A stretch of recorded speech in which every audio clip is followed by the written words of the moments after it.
रक्षाबंधन के दिन यानी 19 अगस्त को शिमला के एमएलए क्रॉसिंग में एक भयानक हादसा पेश आया। भयानक हादसे में बात की जाए तो यहाँ पर ये सड़क पर भूस्खलन देखने को मिला और भूस्खलन इतना भयानक था कि दो सड़कें पूरी तरह से ध्वस्त हो गई। इस समय हमारी मौजूदगी एमएलए क्रॉसिंग में है और हमारे पीछे आप बिल्कुल देख सकते हैं कि किस तरह से जो जेसीबी के माध्यम से सड़क को दुरुस्त करने का कार्य चल रहा है।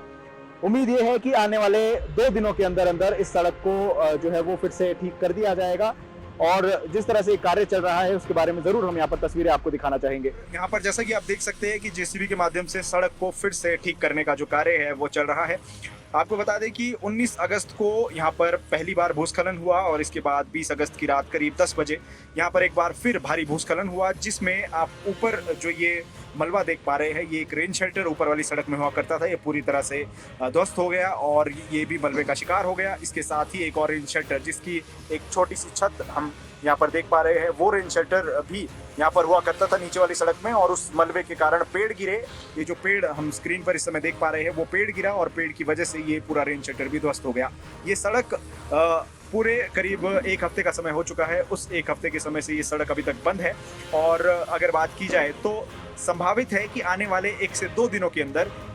इस सड़क को वाहनों के लिए दुरुस्त कर दिया जाएगा। सरकार ने भी इस कार्य को पूरी तरह से जल्द इसको पूरा करने के आदेश यहाँ पर दिए हैं। जैसा कि फ़ोन के माध्यम से हमारी जो एक्सीएन है, एग्जीक्यूटिव इंजीनियर है पीडब्ल्यूडी के, उनसे बातचीत हुई है तो उन्होंने कहा कि हम कोशिश कर रहे हैं कि 29 अगस्त यानी परसों तक इस सड़क को पूरी तरह से बहाल कर दिया जाए। अभी भी अगर बात की जाए तो आप देख सकते हैं कि यहाँ पर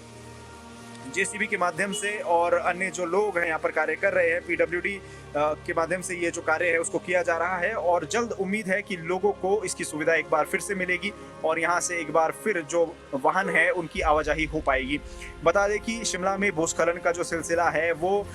इस मानसून में भी जारी रहा है। जैसा बालूगंज में सबसे भयानक यहाँ पर ये एक भूस्खलन है वो देखने को मिला है, इसके अलावा मल्याणा और संजौली या इसके अलावा अन्य जो क्षेत्र हैं वहाँ पर भी भूस्खलन जो है वो देखने को मिले हैं। लेकिन अगर बात की जाए तो सबसे जो भयानक भूस्खलन इस वर्ष देखने को मिला वो यही था और जिसके कारण ये जो ऊपर आप स्क्रीन पर तस्वीरें देख पा रहे हैं, ये वाली सड़क भी यहाँ पर ध्वस्त हो गई जो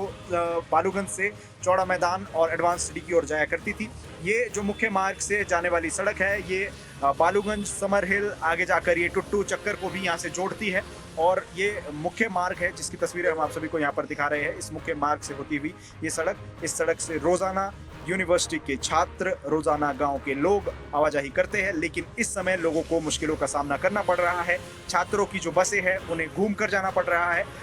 ये एक गनीमत है कि यहाँ पर वैकल्पिक मार्ग है जिसकी वजह से जो ये क्षेत्र है वो पूरी तरह से कटा नहीं है। लेकिन अगर बात की जाए तो कहीं ना कहीं मुश्किलों का सामना लोगों को करना पड़ रहा है और मुश्किलों के सामने के साथ एक लंबा रूट लेकर अपने गंतव्य तक पहुंचना पड़ रहा है। चाहे वो विश्वविद्यालय के छात्र हैं जो